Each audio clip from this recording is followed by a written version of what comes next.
300.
Down by the new winner tonight, solo homer, single walk.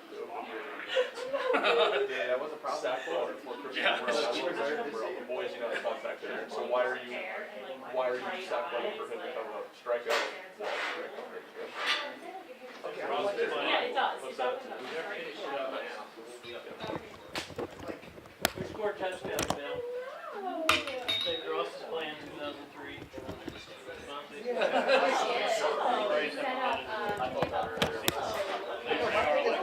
The Braves are going to hit as many solo homers. So the Braves are going to hit as many solo homers as possible. Why is Vegas and the same Simmons as Kelsey? I mean, we're not going to go anywhere.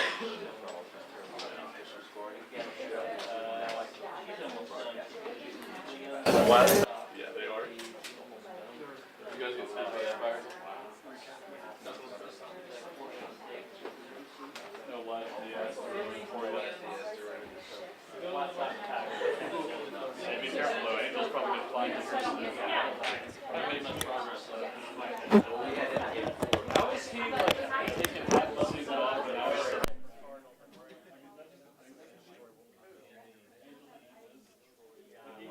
wasn't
Really good day out there, great energy.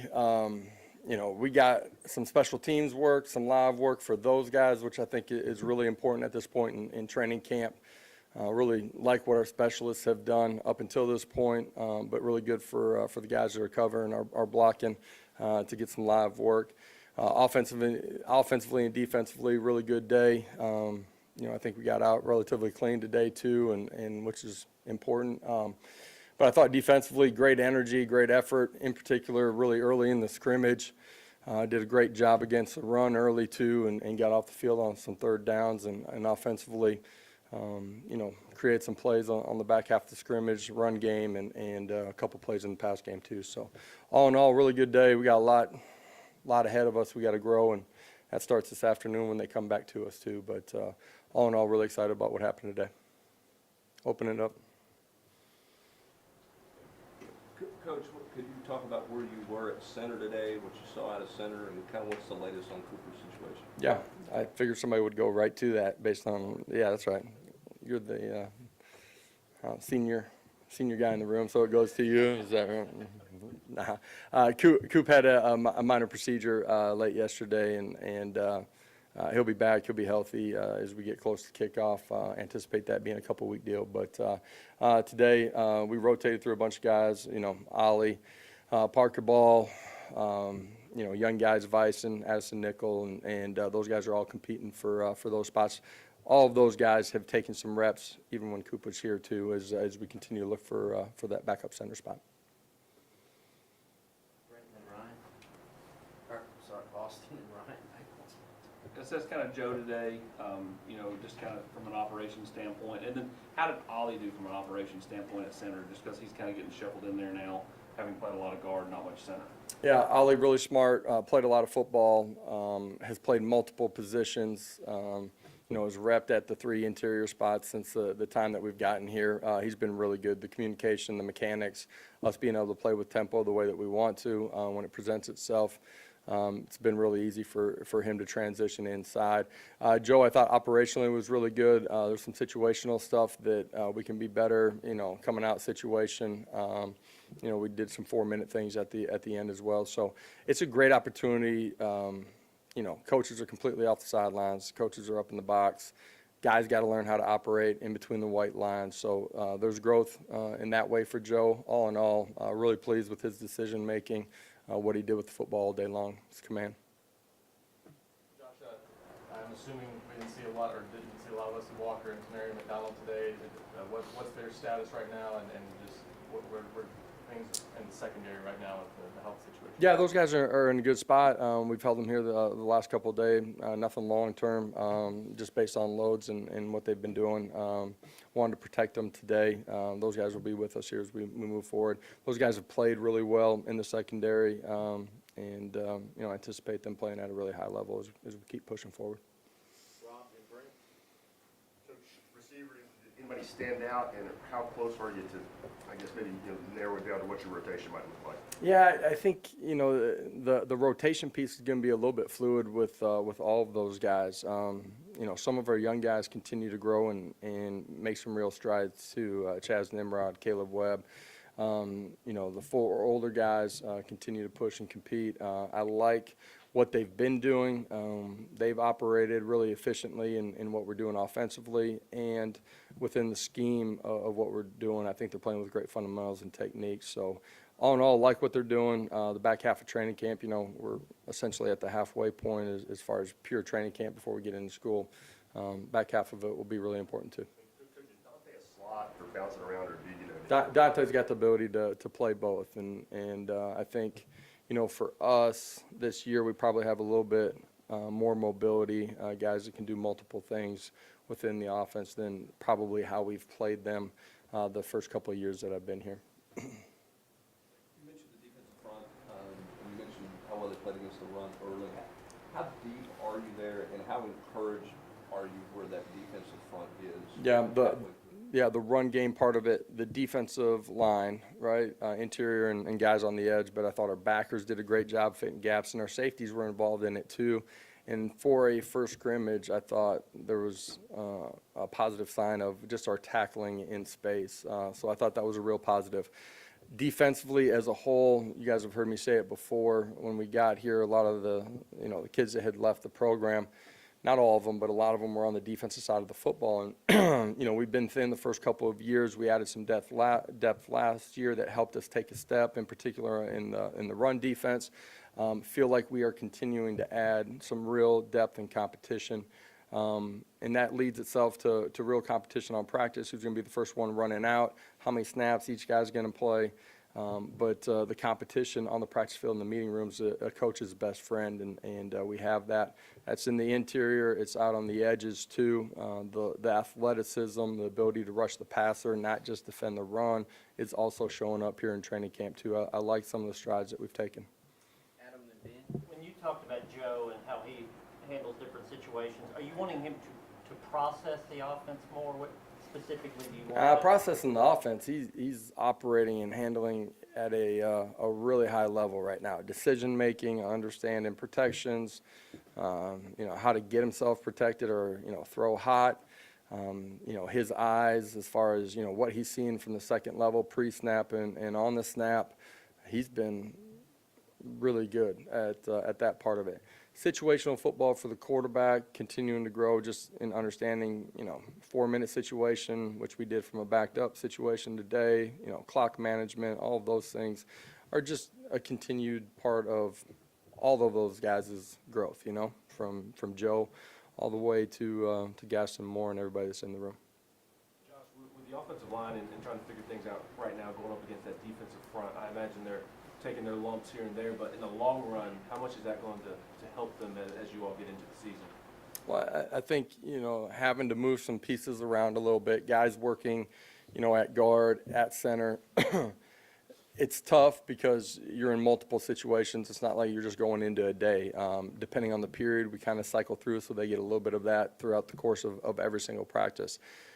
You want practice to be more difficult than it is on game day. And so as we try to put the pieces together and how guys are going to play, in the long run, it's going to make us a lot stronger unit. And there's times you're really fortunate at every position or on the O-line and D-line where, you stay healthy for most of the season. But a lot of times it isn't that way. And you can go back to year one and, I don't know, 2 or 3 plays into the game, we lose a tackle, and the next guy's got to be ready to play. So we've gotten a lot of work where I feel like they'll be cohesive when you have your 5 starters, but at the same time we've gotten some rotational stuff that I think will pay dividends as the year unfolds. Paige and Patrick? Your running back unit, specifically in Jabari Small, how he's developing and coming back from his injuries, and then Dylan Sampson and maybe the strides he's been able to make. Yeah, I talked about the defensive line. I thought as the scrimmage went on, the running back group did a really nice job. Jalen Wright had some really nice runs, reading the what's happening up front with our blocking schemes, doing a great job of pressing it, a nice big run. I thought Jabari played really well. It was important for him to get some live work too, missing the spring. Dylan Sampson did a great job in the run game, pass game too. The young guys inside of our program, all 3 young guys, have been really promising, and excited about that group. Coach Mack has done a great job with them. Josh, you touched on Wesley and McDonald being out. Obviously, kind of at center. What are you doing at that star position? Are you some other guys getting different looks there with those guys? Yeah, there's multiple guys that have been rotating. From Warren Burrell, Jordan Thomas, there's been multiple guys that have played that position, and we're trying to find the right fit as you find the right 5 to be out on the field. You want your best 5 out there, and how you put the pieces together of how you rotate those guys as well. With Moore being a cornerback, is it his experience that lets him kind of move over that way and kind of know what to do? Well, I think he's extremely bright, right, and being able to handle playing on the edge at corner, which he has a lot of experience at, but his total understanding of the principles and schemes and responsibilities and where your eyes need to be allow him to transition and take some snaps at that. His ability to understand, your gap fits off of that too are really important. So he's an intelligent player that's been here for a while, and that's a part of why, we've been able to play him at that spot. Austin and Eric? Ethan Davis and McAllen Castles, kind of what did you see out of them today, and how much have they brought to that room, a room that's not super deep? Yeah, both those guys will play a ton of football. You know, at this point, really believe that both of them will play at a really high level when they're out there on the field. McAllen and really both of them are, you know, so much further ahead than they were when they finished spring ball. Both of them are seasoned in what we're doing offensively. McAllen's been really good out on the perimeter. Ethan Davis is too. It's really natural for those guys to be playmakers out in space. That's true today. It's been true through the first 7 practices before we got out here too. Have the ability to be dynamic in the pass game. Both of them have gotten really comfortable and continue to grow inside the core too. And you know, Callie, I thought yesterday was his best day inside the core. Really pleased with what those guys are doing. As you work through fall camp trying to find, you know, 5 guys up front, cohesiveness and all that, how valuable are guys like Gerald Mincy and Dane Davis have versatility, can flip sides, maybe even slot inside if need be? Yeah, we've rotated our tackles a bunch. Guys that have played on the left side, right side, their experience, their understanding of what we're doing, but their experience just in general and the ability to flip everything, you know, from fundamentals and technique to scheme, you know, give us flexibility that you don't always have. And you know, from JJ to John and the rest of the group, been excited about, you know, where we're at, but how we're trending too at those positions. They compete really hard every single day. They compete with each other, but they do it in a really positive way. That O-line group's extremely tight, and you know, I think you guys have seen that here the 3 years that Coach Ellerby's been here. Coach Ellerby spoke pretty highly of Spraggin, saying that he's probably going to be one of the guys that makes the biggest jump on tape this season. Did you see anything special out of him today, or just kind of through fall camp as well? First of all, he's got great energy every single day. He's the same competitor. That's a part of why he's climbed personally, but he's got great influence on the offensive line unit, but our offense in general, and really our football team. You know, he's a huge part of the energy that we have at practice every single day. He's been, you know, hyper-focused on how he can grow to be the best player that he can be. You guys know he's going to play with great effort and be extremely physical. You know, off-season, continue to change his body. Fundamentally, I think he's continuing to grow. In particular, I think that pays dividends in pass pro situations. I'm sure you want to be patient with Nico because he's a freshman, but you want to push him because he's the backup. What's your philosophy on balancing those two things? Dude, you gotta grow. You gotta grow. You gotta be pushed. We install it. He's running everything. Man, you know, you've heard me say that when they finish spring ball, when they come back, beginning of training camp, they should be a different player. He's a different player. He's got great command and understanding of what we're doing, understands protections, understands, you know, how he's got to get us out of, you know, it could be run check, pass run checks, whatever it might be. And he hasn't been perfect, but he's grown. He, you know, one of the things that we talk about is not making the same mistake twice. He doesn't make the same mistake twice. He learns from it. There's, you know, a rep yesterday is he's going through his reading progression. Tight window on the inside, throws the ball. While he's standing in the pocket, you can see him visually like, hey, man, I should have got out to the next one outside. He's intentional and has great work habits. Anything else for Coach? All right. Thank you. Guys, have a great afternoon.